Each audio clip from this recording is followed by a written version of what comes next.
Hey there, everyone. Just a quick channel update to let you know that I'm all alive and my voice is working, although you're going to hear me coughing still during the recording of this, I'm sure.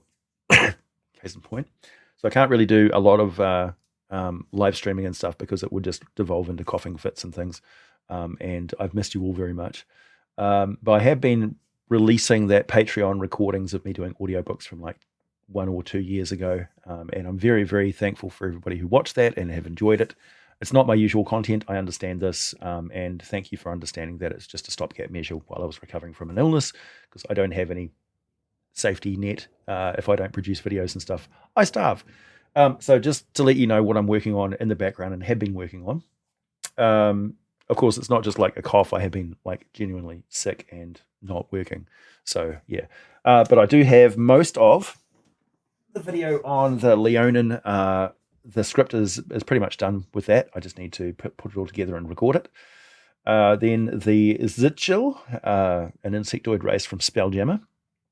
Then I'm going to be producing a video on Elysium at some point and some of the Elysium natives. That's also related to the Leonin as well, because the Leonin are very similar to Cardinals, which there's a Leonin-looking Cardinal race, which ties in very well with Elysium. And I mentioned Elysium during the Leonin video, so the two sort of go together in a way.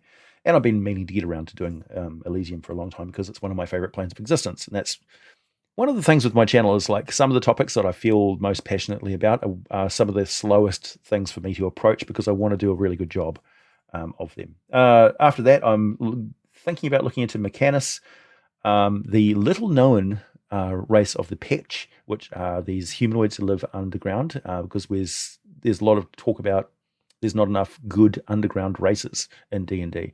Well, I'm in a good position to correct people on that, and the Petch are one of them. The Perils of the Astrals is talking about creatures like Mind Flayer, Elder Brains, and the Aboleth, and various other psychic incarnations of things which dwell in a dual existence on the astral plane, which are very important because the astral plane feeds back into what everybody's imagination, dreams, and hopes and desires are. So what business do Elder Brains have in the astral sea or the astral plane, and what effect does that have on mortal races? Including the topic of sleeping or dreaming gods. Such as Dendar the Night Serpent, who feeds on the nightmares of everybody. Then I'm going to be covering Spelljammer ships, including a conversion of Spelljammer to 5th edition, and this is part of what I'm leading up to with a product release schedule, which I've got going ahead for 2022, essentially. So I've learned a lot from the Kickstarter with the silicone mats and things. By the way, you're in the final 3 days or so of getting any purchases on the Pickett store before it gets locked. I'll put a link down below in the comment section here. But this is just a quick little update, just to let you know, if you haven't gotten on board the Kickstarter, now's the time to do so. Otherwise, you're going to lose out on those never see again prices. The prices for the Kickstarter, the shipping was always going to be a massive problem because of COVID and everything, but I managed to cut the price of the actual products down to compensate to where it was below 50% of retail. The backer kit, there's still only like a few dollars more than what you were paying on the Kickstarter. That's just so I make some money from those products at all. Yeah. Anyway, feeding that any revenue from that back into my channel mainly because I was approaching 100,000 subscribers probably within 4 or 5 months from now. And I wanted to finally have a big revamp and organize all the videos on a website so that you've got playlists for any particular thing that you want. And it will be very easy to have like, hopefully drop down menus and things that will link to video series and topics and things and hot links and all that sort of stuff. Plus I'll integrate my store and things, and maybe we'll have some Kickstarter products on there that you can buy in the future.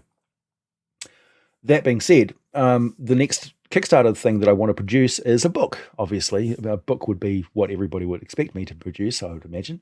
What with all the scripts and things like that, right? Here's just this year's effort so far. So just gives you some idea of how much writing I actually do for this channel. A lot. So it's a huge resource for me to draw on. But before I do that, I also wanted to talk about all of these books behind me and my experience in D&D and like role playing in general. So the first little adventure thingy that I want to produce, not for any particular, like I'm not doing it for money. I'm just doing it because I really want to and to sort of learn and stretch my muscles a bit because I've never really written an adventure book before. I've written adventures, but I've never really written an adventure supplement.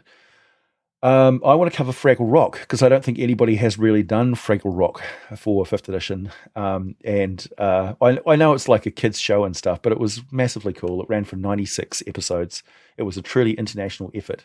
I've learned a lot. I've been delving into Fraggle Rock lore, the rabbit hole of Fraggle Rock, delving deep into Fraggle Rock, you could say, for the last week or so of my recovery.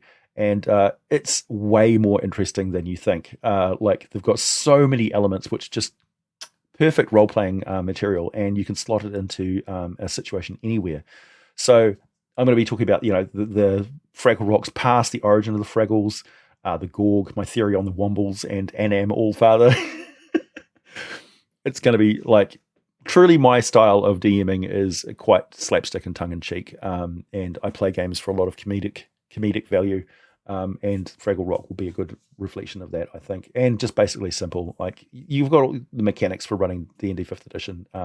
Now, the reason why I'm doing this whole thing of converting Fraggle Rock and turning it into a world setting and stuff is because the product which I would like to produce is not necessarily a monster lore omnibus, but it is talking about the omniverse of Dungeons and Dragons, and it's kind of spurred on by lately I've had a bee in my bonnet about the inclusion of lore and canon sources and things like that, and the blending of Magic the Gathering and D&D, which I think Wizards of the Coast is very cautious about, understandably, and with good reason. We're talking about two fandoms who are very tech savvy and can rip people to shreds on the internet very, very quickly. So Wizards of the Coast is probably under enormous amounts of pressure from Hasbro to make this marriage between the two IPs work. It's working very well for the card game. Don't know that it's working very well for the role-playing game right now because of this whole issue of canon. And I think they're stepping back from canon and saying, look, depending on what sort of game you're playing, where you're playing the game, it can be a completely different type of game. I've been saying this for a long time, that I think that we're not going to see a 6th edition. We're going to see 5 turn into lots of different versions of the same sort of role-playing game. So you can play them in different settings, like different actual settings, conventions, home games, schools, youth groups, that sort of thing. These require different treatments. So I understand that. And obviously, you can't keep canon 100% across all of those different things. Now, this gives me an opportunity, because I'm an optimist and I always see the silver lining in things. It gives me an opportunity to really cut loose and say, okay, if all bets are off, if we're truly living in a multiverse where anything is possible, where you can actually travel over to the multiverse of Magic the Gathering and back to the D&D universe, then why can't you travel to Rift's Earth from Palladium Games? Why can't you travel to Star Wars and back to Faerun? Why can't you travel to the world of Battlestar Galactica or the Fraggle Rock or any of these other different places? So I'm going to take various different world settings that I have played and know very well. Like I know Rifts like the back of my hand. Like a lot of people don't realize that I've played Heroes Unlimited Rifts almost as much as I've played D&D. Traveller I've played almost as much as D&D. So I have a lot of knowledge that I have been wishing that I could bring to the channel. And I can't necessarily make nothing but Star Wars videos for 4 or 5 weeks because that's going to kill a lot of the viewership that I've established with you. And I really appreciate the fact that you come here to learn about D&D lore, and I'm going to continue making D&D lore forever. Don't worry about that. But a book gives me the opportunity to create the Dungeons and Dragons Omniverse.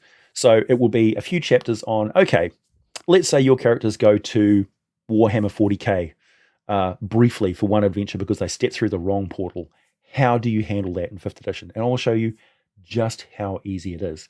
So there's going to be generic tables for challenge ratings that you can look at that and say, okay, its hit rating should be this, its armor class should be this, its hit points should be this, it should do this much damage each round.